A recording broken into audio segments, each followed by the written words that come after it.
From Recorded Future News and PRX, this is Click Here.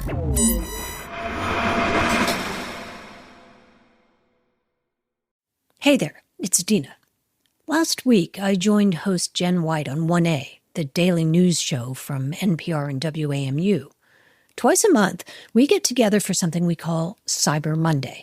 We talk tech, play a little piece from Click Here, and then open the phones to hear what listeners think.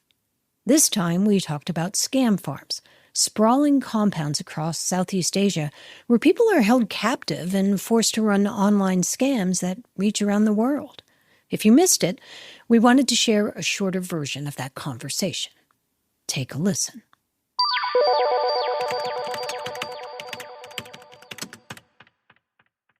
This is 1A. I'm Jen White.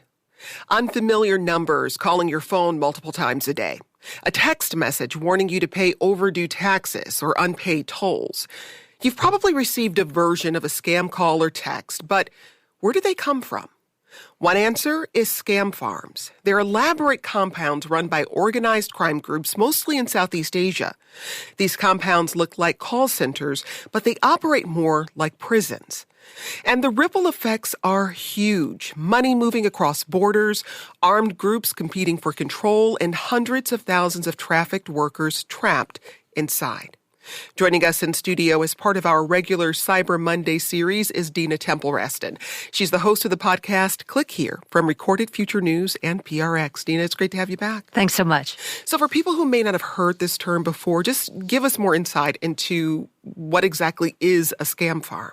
So imagine a call center with rows of computers, people typing on multiple screens, only instead of sending you a warranty or a timeshare, they're trying to steal your life savings. That's a scam farm. It's a big organized operation where dozens, sometimes hundreds of people are working together to run these online scams. And they use fake profiles and scripts and chat templates to lure victims into romance scams, which most people have heard of, crypto investments, tech support hoaxes. Hi, I'm from Microsoft. Are you experiencing some slowness in your computer? Mm-hmm. And some of the workers are actually in on it, but as you said, most of them are lured there by seeing fake job ads and answering them. And then once they're there, they can't leave. Their passports are taken. They're forced to hit particular quotas per month. And if they don't hit those quotas, then they can be tortured or beaten or even killed. So it's an amazingly dark blend of cybercrime and human trafficking, sort of part office, part prison. I mean, what you're describing is expensive to run, I would imagine, and incredibly well organized. Who's behind these operations? So a lot of these operations grew up in Southeast Asia because after COVID, there were all these casinos that were there, and lots of tourism and criminal networks, and they weren't able to use these buildings. They were empty. So what do? You need another revenue stream. Since they already had the buildings and the internet access, and in some cases, local protection from powerful people, they just pivoted from gambling to scamming.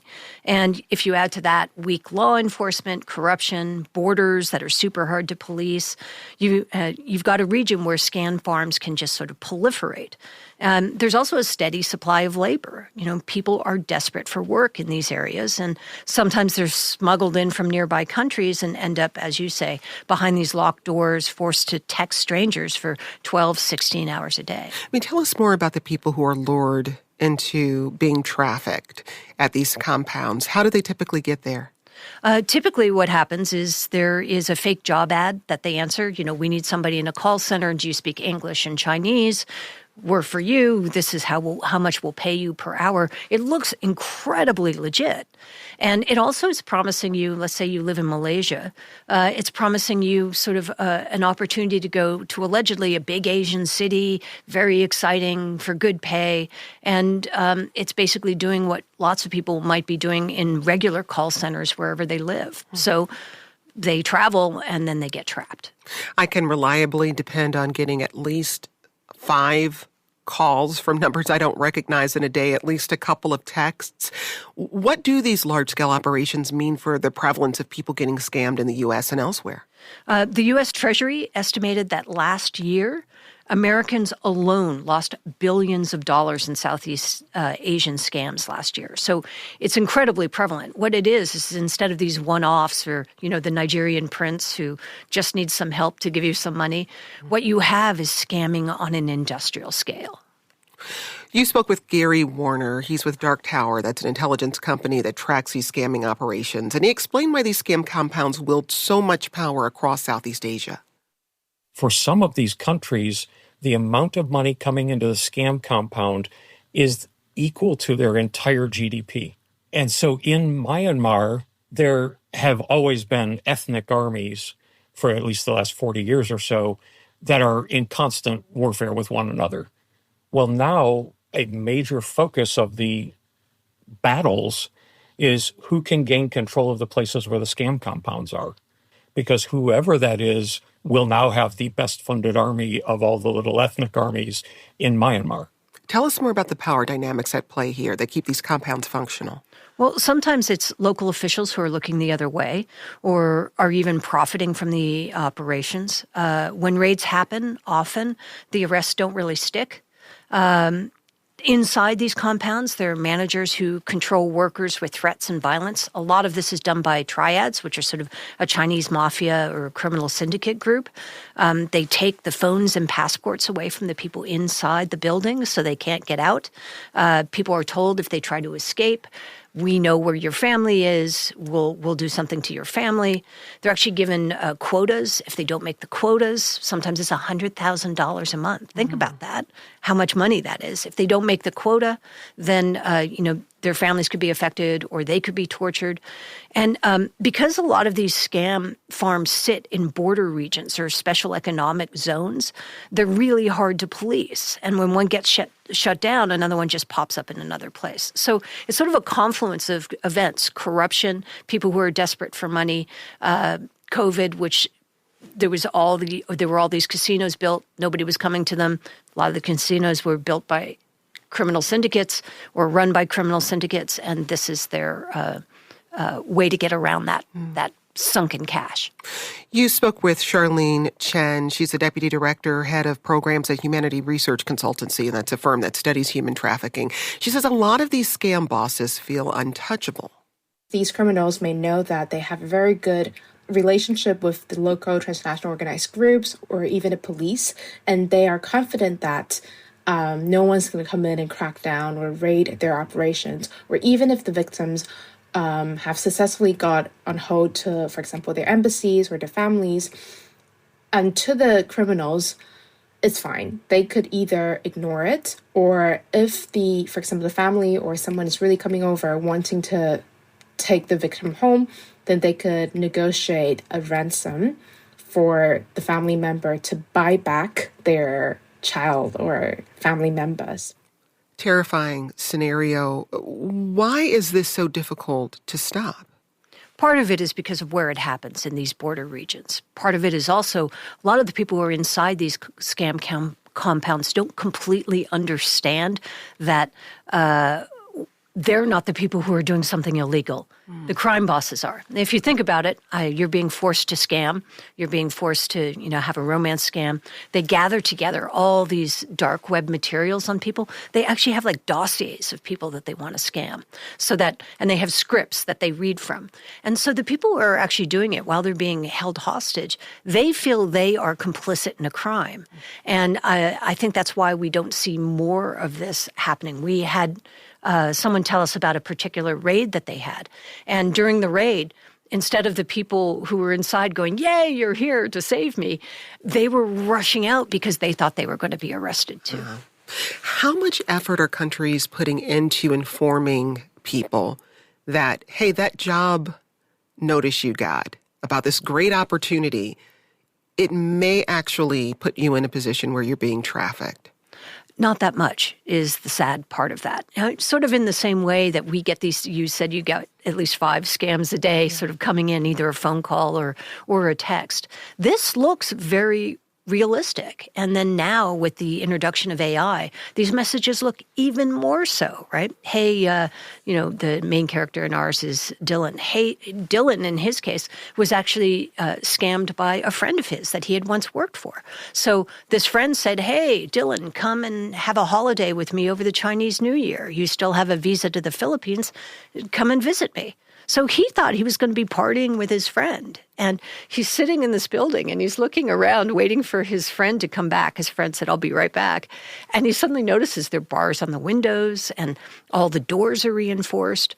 So in Dylan's case, it wasn't even like a great email that he fell for. His friend basically, his so-called friend, basically got him into the whole situation. Well, we got this email from Noah who says, great topic and appreciate you bringing awareness.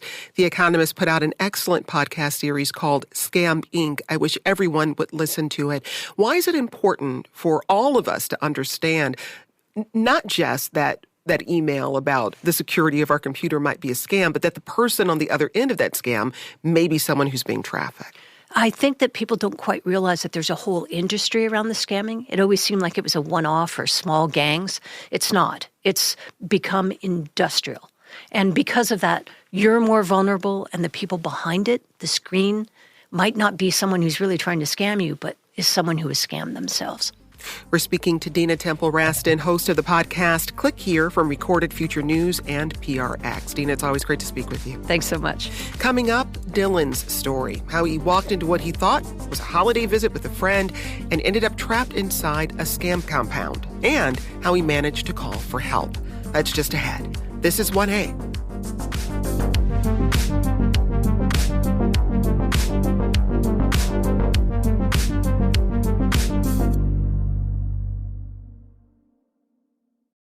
Support comes from Dakota State University.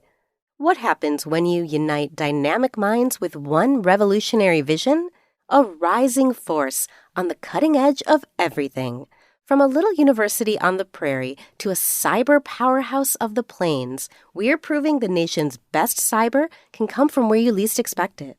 Now, we're molding the future of cyber, AI, and quantum computing one graduate at a time.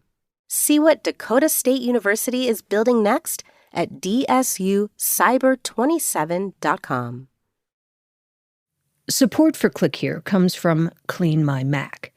If you're like me, your cloud drives are packed with files you don't actually need. Sync duplicates, old backups, random junk just gobbling up storage. Clean My Mac takes care of that with a new cloud cleanup feature. It connects to your accounts on iCloud, OneDrive, and Google Drive and scans to find large space wasters, both in cloud storage and on your device. And while my Mac health is apparently excellent, Clean My Mac found 8 gigabytes of junk on my computer and tons of duplicate downloads, and it removed a bunch of leftover applications I never use. Who knew? And this happens locally on my Mac, so my data stays safe. Clean My Mac has a whole suite of other features, too, including their Moonlight anti-malware engine. With just a click, the anti-malware tool scans and removes viruses, ensuring your Mac remains threat-free. Not everything deserves eternal storage, so why pay for it? Get tidy today with Clean My Mac. Try it free for 7 days and use the promo code CLICK to save an additional 20% on your purchase at cleanmymac.com. You're listening to Click Here. I'm Dina Temple-Raston.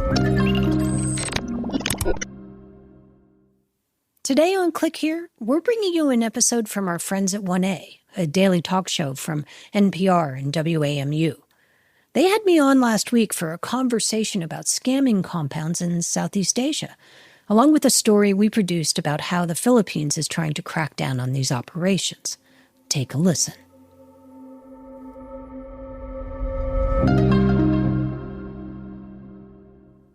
When Dylan decided to fly to the Philippines for the Chinese New Year, he thought it'd be a fun way to spend the holiday. Dylan asked us just to use his first name for reasons that will become clear in a minute. I arrived in Bamban around February, I think it's February 11 or 12. Bamban. It's a small, often overlooked city in the heart of the Philippines, north of Manila. It's one of those lush island places with oversized palms, green rolling hills, and lots of farmland. Dylan had worked in the Philippines previously. In fact, it was an acquaintance of his from that job who invited him for the week. My old colleagues in Philippines. When Dylan pulled up to the address his friend had given him, something seemed a little off. His friend wasn't standing in front of a house or apartment building. It looked more like a compound, with all these buildings that looked like dorms, surrounded by security gates and razor wire. When I arrived there, I just go to my friend's dorms and then waiting. And after that, we will celebrate the Chinese New Year. The two caught up a little bit and talked about where they would go that night. Okay, these are our plans. And then his friend says he wants Dylan to wait in the room. He'll be right back. They just left me in the compound. And as Dylan sat there waiting, he began noticing that there were bars on the windows and reinforced doors, which started to fill him with a slow, creeping sense of dread. And just as he was about to get up to look for his friend, to ask him what was going on, two strangers pushed into the room, and Dylan's heart sank. "You aren't going anywhere," they said. Dylan's first 4 days in this compound were spent in training. He was given a script and a kind of template for the scam emails he'd be forced to write. It was a lot of copying and pasting. Just copy and paste the note and then just write down in a new notebooks. They had racks of cell phones the scammers would use to either text or phone their victims. Dylan was told he'd be scamming Chinese victims, since he spoke Chinese. Were these all scams online, or were these scams where you would actually speak to people too? I actually speak with people, like online, and then we need to have a voice call, and then maybe he gets some data. Data. He means victim research. The scam bosses bought huge amounts of personal data from the dark web. And then people like Dylan were ordered to create intricate dossiers on their targets. What were their likes and dislikes? What could you learn from their social media posts? So you were doing investments or love scams or both? Actually, include two. The options two is include that. The first we were... These kinds of complicated scams have a name.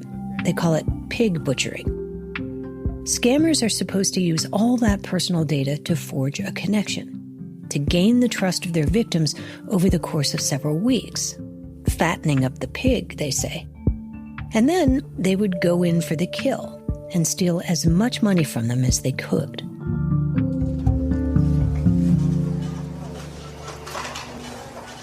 Dylan was eventually taken into a room that looked like a huge call center, and he was told that he had a quota to meet. $100,000 a month. And he soon realized that in order to get to that number, he had to work the phones and tap out texts 16 hours a day. If he missed the target, there would be consequences. They'd be hit, or maybe even killed.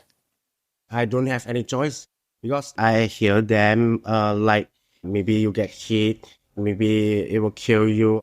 I see. Yeah. So they threatened you. Yeah. And then I just follow any instruction them say. Yeah. So Dylan did what he was told. He kept dialing. He kept sweet-talking the person on the other end of the line. But his mind was on something else entirely. He was trying to figure out how to get out of there. Dylan quietly scoped out the compound, looking for some gap in security. And he discovered that the compound was enormous. It ran the length of a few city blocks. But it's very hard to escape because the company security is very strong in the compound, and that's why... Remember, there were armed guards everywhere. So Dylan needed to come up with a plan to get out of there that his bosses wouldn't notice. It turns out the crime bosses running the compound had set up a kind of incentive program, so scammers would do their best work. When they hit the quotas, we were divided by around 10%, and then that one is your salary. So you kind of worked on what they call commission. Yeah. But it wasn't so much the salary or commissions that caught Dylan's eye. He was focused on one specific perk in particular, high-performing scammers were given a phone that they didn't have to share with anyone else. And Dylan thought, if I could earn one of those phones, maybe I'd be able to call for help. When I get them provide me the phone, the working phone, I try to find a way how to contact anyone can help. So Dylan became a model scammer. And then finally, a few weeks in, he got that personal phone. Actually, I just stay in the compound around 1 month when I get the company phone. Now all he had to do was pick his moment. And he was patient, because it was clear to him if he could get beaten for missing a quota, trying to make a break for it could get him something much, much worse. He'd probably end up in the compound's torture room, beaten, handcuffed, maybe killed. So every day, Dylan did his work, until at last, one day, he was running a scam just making his boss's money, and he noticed his manager wasn't paying attention. So he picked up his phone, looked like he was dutifully reading from the script in front of him, trying to look as normal as possible as he dialed, hoping his bosses assumed that he was just doing his job, while in reality, he wasn't calling a victim. He was calling for help, and with each call, furtively begging them to come save him. I contact Philippines police, and then I try to contact our Malaysia embassy, and then I try to contact my family. So you were basically saying, help me, I'm being held prisoner. Yeah, that's right. And then all he could do was wait.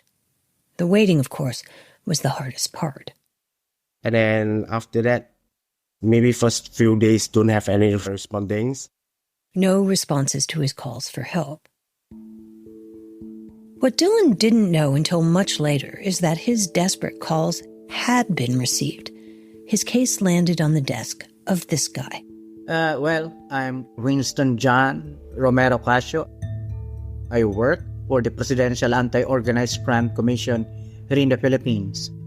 Before he joined the Crime Commission, Winston Cascio was an academic. He was an expert in the criminal mind. I was doing a lot of research with regards to deviance and criminal sociology and criminal philosophy. And it was kind of easy for me to try to understand the motivation behind it. He studied gang culture and criminal psychology and applied that to the transnational criminal organizations that were springing up all over the Philippines. Criminal gangs were doing everything from human trafficking to drug smuggling. So Filipino jails were full of members of large criminal syndicates, all of which gave Winston lots of opportunities to talk to them and to understand not just what they did, but why they did it too. And then he got a call from the Crime Commission, asking if he could put all these years of study into practice. President Bongbong Marcos wanted to clean up transnational crime in the Philippines, and Winston couldn't wait to get started. The president gave us a marching order to go after online scams. That gave me a boost. When the president said he's going to ban this, he gave me the much-needed boost. This is a presidential directive. This is the president telling us to go all out against the scammers, wherever they may be. And it turns out where scammers were was all over Southeast Asia, including a town about an hour outside of Manila called Banban.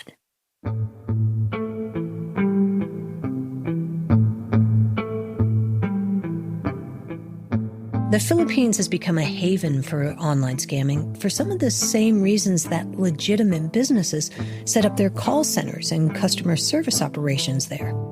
Filipinos tend to be highly educated. They have good language skills and a good work ethic, all of which could, of course, be useful to scamming operations as well. So by 2022, scam compounds were becoming a bit of a booming industry with a whole infrastructure in place.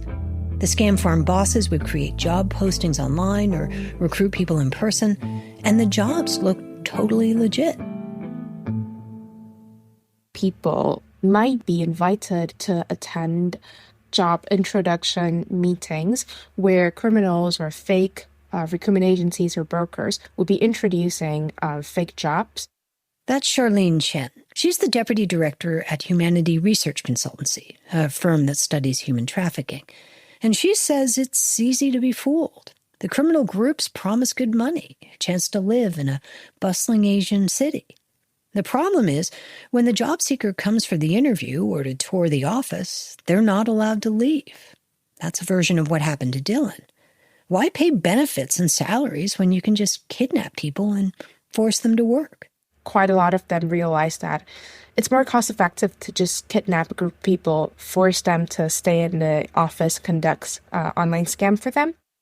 The United Nations now estimates that hundreds of thousands of people like Dylan may be held captive in scam compounds all around the world.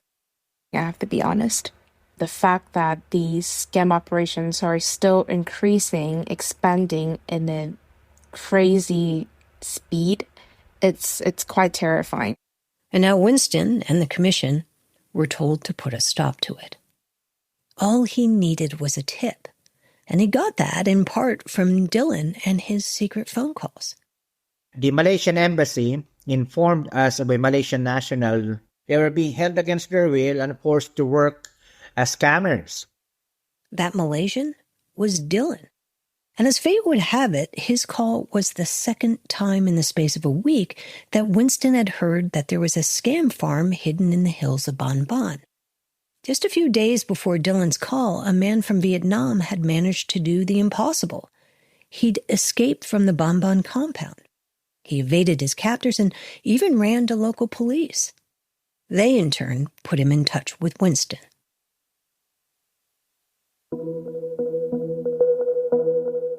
The Vietnamese escapee told Winston everything. And as he spoke, what became clear to Winston was that if they were going to raid this operation, they needed a lot more than a couple of police vans and a few dozen cops. There were 36 buildings, so if you have less than 50 people scouring through, or going through the entire compound, we didn't have enough people. So Winston began calling around for reinforcements, and he got them in full force. The military agreed to help too. That was the first major operation we had against an actual hub, a huge compound. Although we've had 3 different operations in the past, these were insignificant in terms of size compared to that in Bon Bon. We had almost 8,000 operatives. The staging area the night of the raid was at a military camp not far from the Bon Bon scam compound. It had become a kind of military operation, and they talked about how they would fan out and cover the exits and where they were likely to encounter resistance. Winston said when the meeting finally broke up at about 10:30 that night, the plan was to head out at dawn. So we went to our bunks, to our hotels, our apartels to take a rest for the night. And then, just before Winston was about to turn out the light, he got an alarming text. We've gotten information that a good number of the foreign nationals were starting to leave the compound. The criminals had been tipped off, so Winston alerted the squad leaders, who woke their men, and they set out right away. Did you go in with guns drawn? Yeah, we had to come in with body cams and guns drawn, primarily because we believe that there may be people who may be armed in the area. The actual video of the raid in Bon Bon is still under seal.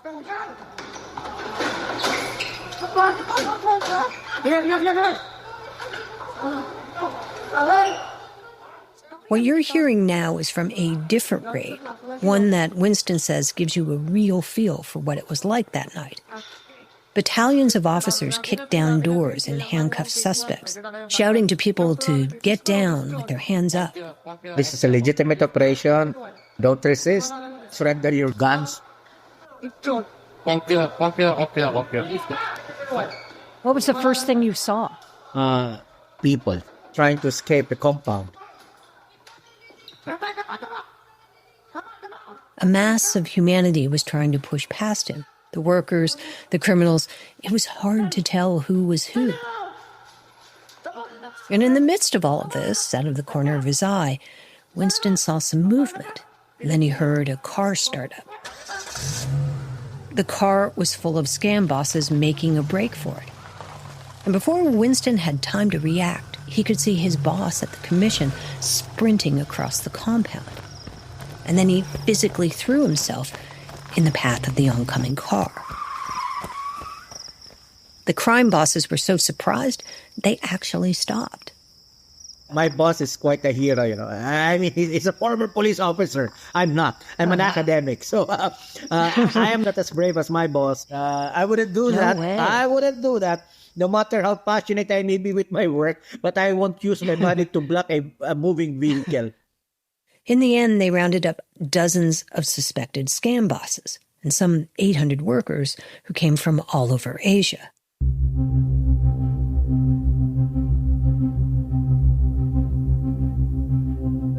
All of this happened a couple of years ago, and since then, Dylan signed on to work for Winston at the commission. He'll be a chief witness at the Banban trial, and he's been helping Winston gather witness statements. Winston says these high-visibility busts, like the one in Banban, are scaring scammers off. They're just leaving. A good number are leaving for Cambodia and northern Thailand and part of Myanmar. The bad news is that those that stay are creating smaller compounds that are harder to find, so it's become a game of whack-a-mole. But even against those odds, Winston says, the consequences of giving up are even higher. I'd hate to see the Philippines that would become if we fail in this fight. So, every day, Winston heads back to the office, hoping for more tips that will lead him to more Dylans, and eventually, an end to this fight. That was the host of the Click Here podcast, Dina Temple-Raston. Coming up, we hear from an expert who's fighting cryptocurrency scams about how you can protect yourself from this growing industry. That's just ahead.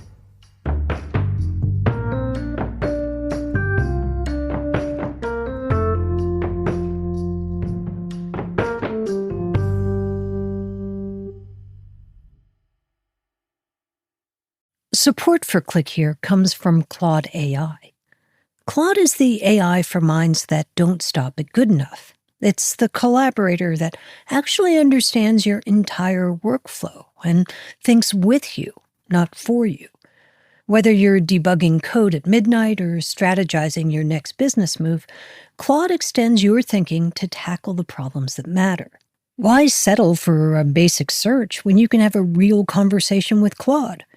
Claude doesn't just fetch results. It helps you think and brainstorm and summarize and draft and even explain. Whether you're untangling a tricky article, preparing interview questions, or polishing up a memo, Claude can help. Ready to tackle bigger problems? Sign up for Claude today and get 50% off Claude Pro when you use this link. Claude.ai/clickhere. That's Claude.ai/clickhere. Right now for 50% off your first 3 months of Claude Pro. And that includes access to all of the features mentioned in today's episode. Claude.ai/clickhere. This show is supported by Blueland. You've probably heard that most of us are eating a credit card's worth of plastics every week, but you probably don't know that you're cleaning with microplastics every day. It's time to make the switch to Blueland. Blueland is on a mission to make it easy for everyone to make sustainable choices. From cleaning sprays and toilet bowl cleaner to dishwasher and laundry detergent tablets, Blueland's formulas are 100% microplastic-free, made with certified clean ingredients, and free from chlorine, bleach, and harsh chemicals. All Blueland cleaning products are safe to use around your family, your pets, your plants. Plus, Blueland was named an EPA Safer Choice Partner of the Year, so they're good for the planet as well. Blueland is trusted in over 1 million homes by people who love not having to choose between the safe option and what actually gets their home clean. Blueland has a special offer for listeners. Right now, get 15% off your first order by going to blueland.com/prx. Make the switch to Blueland now by going to blueland.com/prx for 15% off. That's blueland.com/prx to get 15% off. In cybersecurity, your greatest fear isn't the threats you see, it's the critical signals lost in the noise.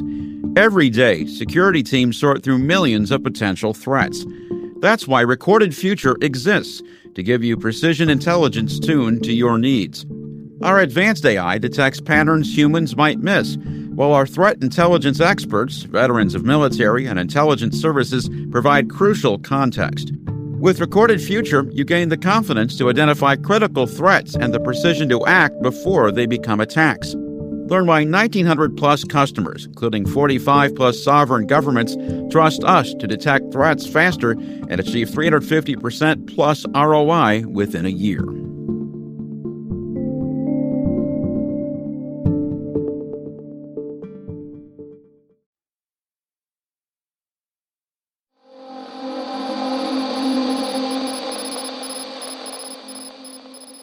Here's more from one of our Cyber Mondays, our twice-weekly series with WAMU's 1A News program. Here again is host Jen White. Now back to our discussion about scam farms. Those are elaborate compounds run by organized crime groups where people are trafficked and forced to perform scam operations.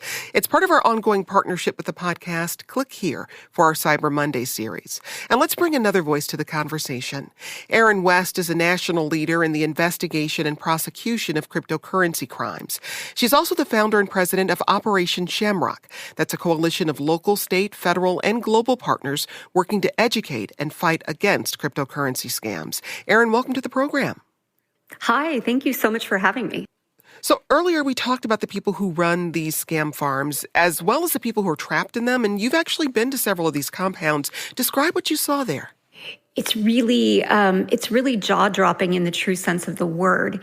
If you can imagine a college campus with 7-story dormitories, and inside those dormitories, you have human trafficked workers packed with bunk beds, 6 to a room. And then you have massive workrooms that are shoulder-to-shoulder desks with computers where they're doing the scamming. The scale is enormous. And I think that people don't necessarily appreciate that when the texts that they're receiving on their phones are coming from such an industrialized situation overseas. You prosecuted cryptocurrency crimes for years, but you'd never seen anything like these operations. What makes them not just unique, but also so effective?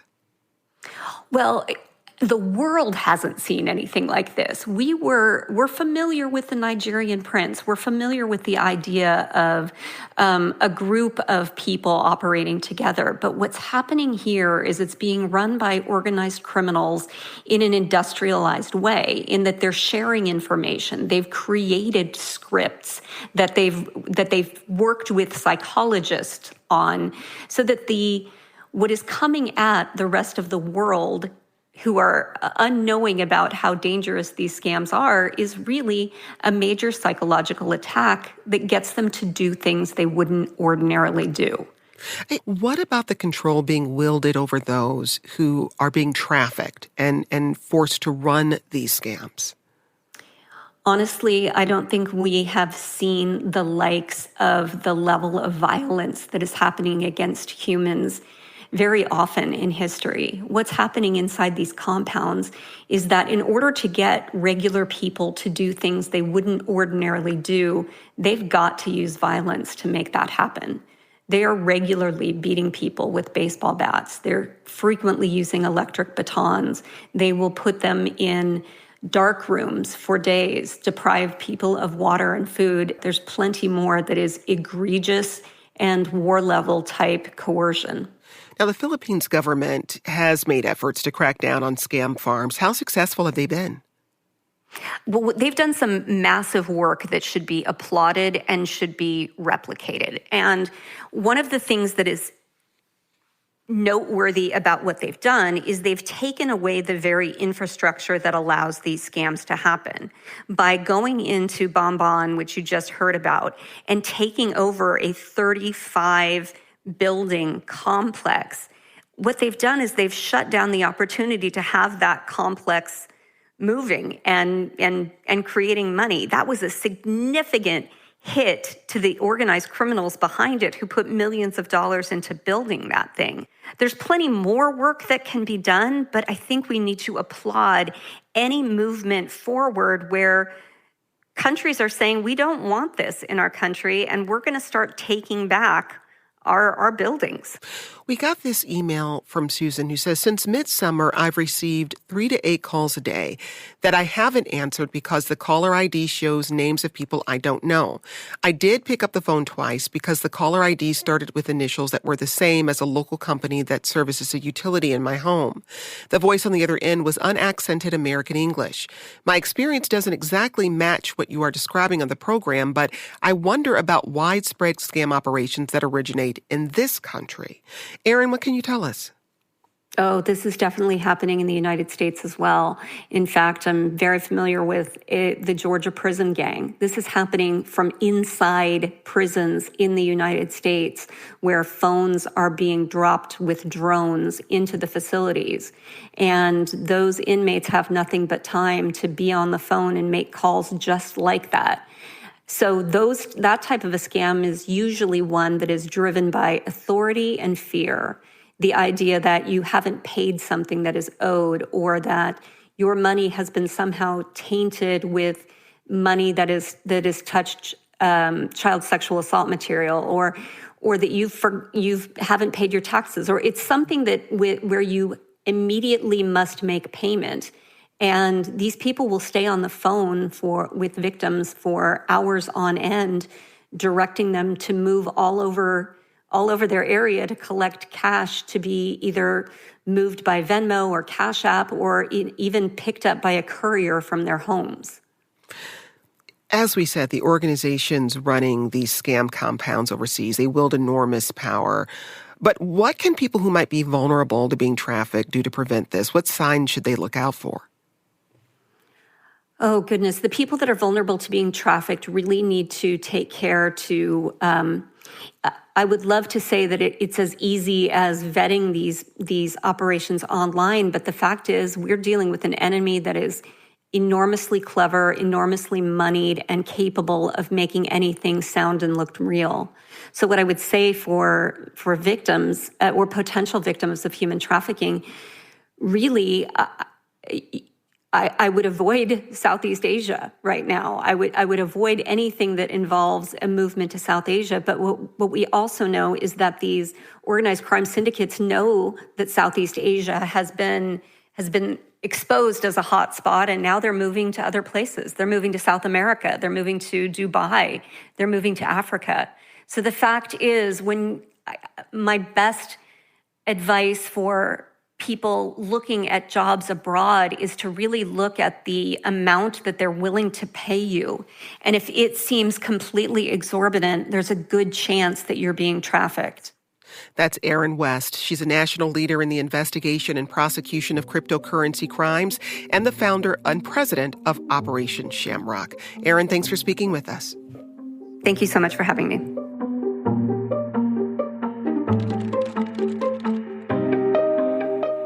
You've been listening to a special edition of Click Here, an edited show we did with WAMU's 1A News magazine. You can hear the full segment with more listener responses and questions over at WAMU.org. Click Here is a production of Recorded Future News and PRX. I'm Dina Temple-Raston. Our producers are Megan Dietrich, Sean Powers, Erica Gaida, and Zach Hirsch. Special thanks today to 1A producer Haley Blasingame. Click Here is edited by Karen Duffin, fact-checked by Darren Ankrum, and contains original music by Ben Livingston, with some other music from Blue Dot Sessions. Our staff writer is Lucas Riley, and our illustrator is Megan Goff. Jesse Neiswanger and Jake Cook are our sound designers and engineers. We hope you'll tune in again on Friday for Mic Drop, which features our favorite interview of the week. We'll see you then.